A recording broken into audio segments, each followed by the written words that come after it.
Bonjour à tous. Terminons aujourd'hui cette courte série de 3 études sur la foi et les œuvres. Dans la lettre aux Galates, l'apôtre Paul a dit de manière très claire que nul ne peut être justifié par les œuvres de la loi.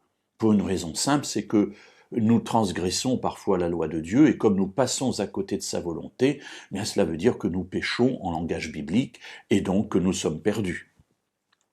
Le seul moyen d'être sauvé est donc d'avoir foi dans le moyen que Dieu a prévu, c'est-à-dire la venue et la mort du Messie, de Jésus, qui nous permet de passer de la mort à la vie.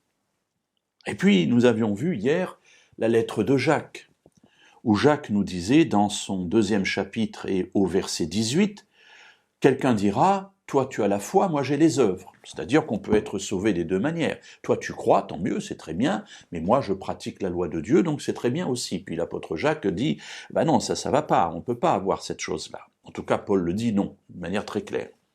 Et puis, il avait dit, montre-moi ta foi sans les œuvres, et moi, par mes œuvres, je te montrerai ma foi.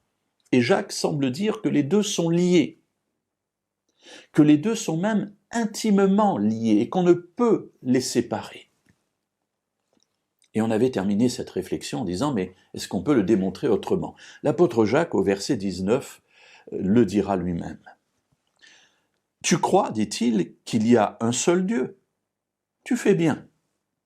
Les démons le croient aussi, et ils tremblent. » Alors voilà quelque chose un peu de percutant, d'étonnant que Jacques nous dit.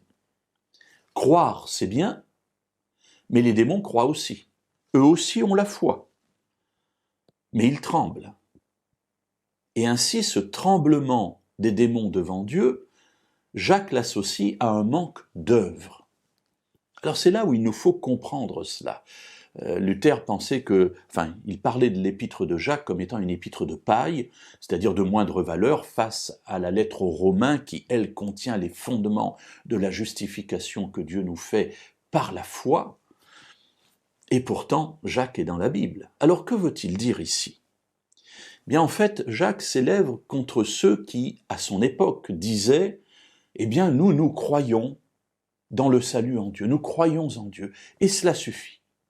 Peu importe ce que nous faisons, ça n'a pas vraiment d'importance, Dieu est là, il nous aime, il nous sauve. » Et Jacques dit « Mais ça ne marche pas comme ça. La présence de Dieu en nous doit produire des fruits.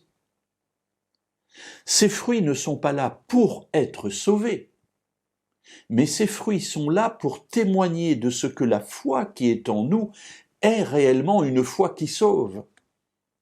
Parce qu'il y a 2 sortes de foi. Il y a une foi qui sauve, c'est celle de la foi en Dieu, qui produit en nous des fruits, ou que l'on peut appeler des œuvres. Et puis, il y a une foi qui est simplement une croyance, qui est une illusion. Les démons croient. Bien sûr, mes amis, les démons ont vécu dans la présence de Dieu. Ils ne sont pas comme nous, ils savent que Dieu existe. Mais le résultat de cette foi, entre guillemets, sur les démons, c'est qu'ils tremblent. Ils n'ont pas les fruits qui conviennent à leur foi. Alors, mes amis, mettons les choses à la bonne place. Dieu nous sauve gratuitement par la foi en Jésus, mais si cette foi ne produit pas de fruits dans notre vie, alors notre foi est vaine comme celle des démons.